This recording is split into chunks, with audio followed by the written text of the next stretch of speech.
Alors nous sommes dans l'un des laboratoires du Centre européen d'études du diabète. À mes côtés, le professeur Pinger. Alors du sucre pour lutter contre le diabète, ça paraît bizarre? Absolument pas, hein, au contraire. Il faut bien se rappeler déjà que le sucre, c'est l'aliment principal de toutes nos cellules. Nos cellules fonctionnent avec du sucre, avec de l'oxygène bien sûr pour le consommer, ce sucre, avec un petit peu d'autres choses, mais nos cellules utilisent 80% de sucre pour fonctionner. Et même quand on est in utero dans le ventre de sa mère, on ne fonctionne qu'avec le sucre et l'insuline. Et on fait toute sa croissance in utero avec le sucre et l'insuline. Donc c'est vraiment notre aliment, on en a besoin.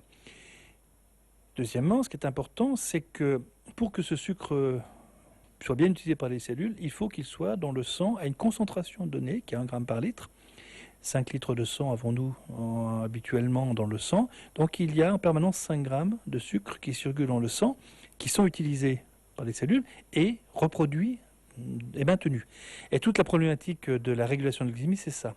Et tout ce qui ne marche pas chez le diabétique, c'est ça. Alors 100 000 sucres contre le diabète, quels sont les objectifs de cette opération? Aider la recherche? Les objectifs, c'est de financer la recherche, d'aider la recherche, d'apporter... Alors, je vous rappelle quand même que les 14 éditions précédentes ont apporté au total 700 000 euros à notre équipe de recherche, ce qui est absolument phénoménal comme apport. Et c'est d'apporter cet argent également en n'en coûtant pas. C'est-à-dire que toute opération ne coûte quasiment rien.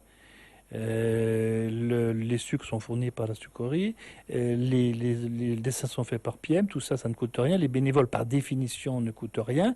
Et donc, c'est, je dirais, quasiment 700 000 euros net pour la recherche. Alors 700 000 euros en 14 ans pour la recherche, justement, elle en est où cette recherche? Cette recherche, elle a fait des progrès considérables.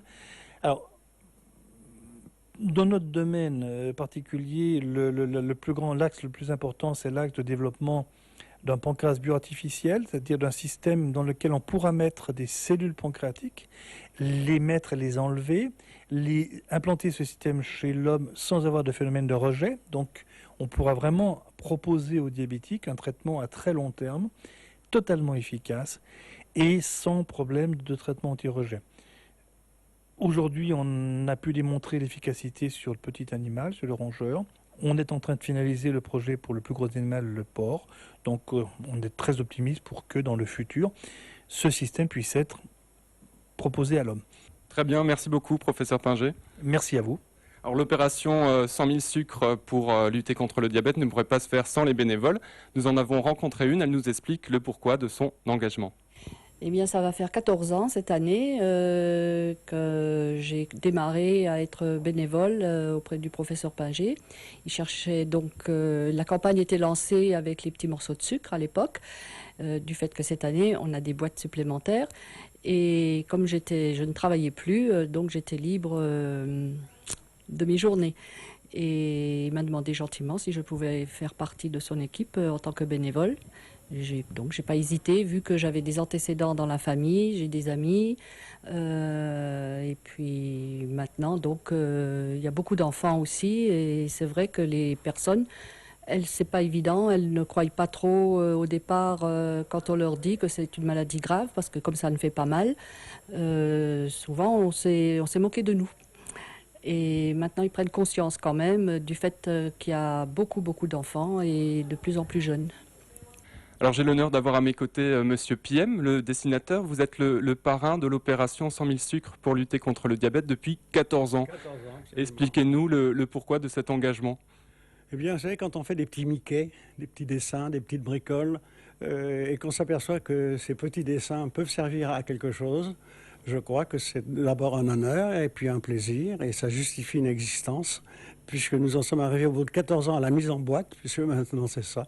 C'est que l'humour n'est pas une mise en boîte, c'est aussi un moyen de vivre et de vivre, tout simplement.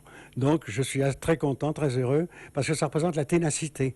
Et je crois que c'est un peu ce qui manquerait aujourd'hui, si je puis avoir un reproche à faire à notre société, c'est qu'on va très vite et tout de suite, ça doit marquer le succès. Alors que la notion d'effort n'est pas un péché, c'est au contraire très sympathique. Et lorsque cet effort traduit un succès, c'est quand même une raison de vivre et c'est important. Donc un faiseur de petits Mickey est très content de participer à des aventures qu'il dépasse, mais dans lesquelles je me fais un plaisir de participer. Alors pour cette 14e année, une nouvelle série de 5 dessins. Un petit mot sur ces 5 dessins? Au début, la question que j'ai posée, c'est quel est le thème aujourd'hui que vous souhaitez traiter sur ces petits sucres, car l'espace n'est pas bien grand pour raconter quelque chose. Alors, on m'avait parlé du judo, parce qu'il semblerait qu'il y aurait association judo et défense contre le diabète, mais je ne suis pas arrivé à te faire tenir sur ce petit espace une des prises de judo, d'ailleurs, auquel je ne comprends pas grand-chose. Et je me suis lancé dans cette aventure terrible. J'ai choisi moi-même mon texte.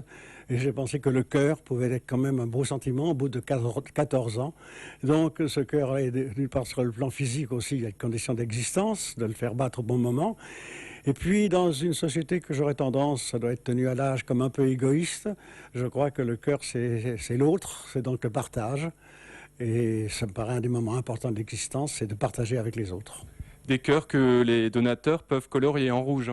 Alors, comme l'imprimeur n'a pas voulu le faire, je crois effectivement qu'en plus, il peut y avoir le partage dans la création. J'avais prévu ce petit cœur rouge, mais ça n'a pas été fait. Donc, à chacun de mettre du rouge dans le cœur pour participer à cette belle aventure.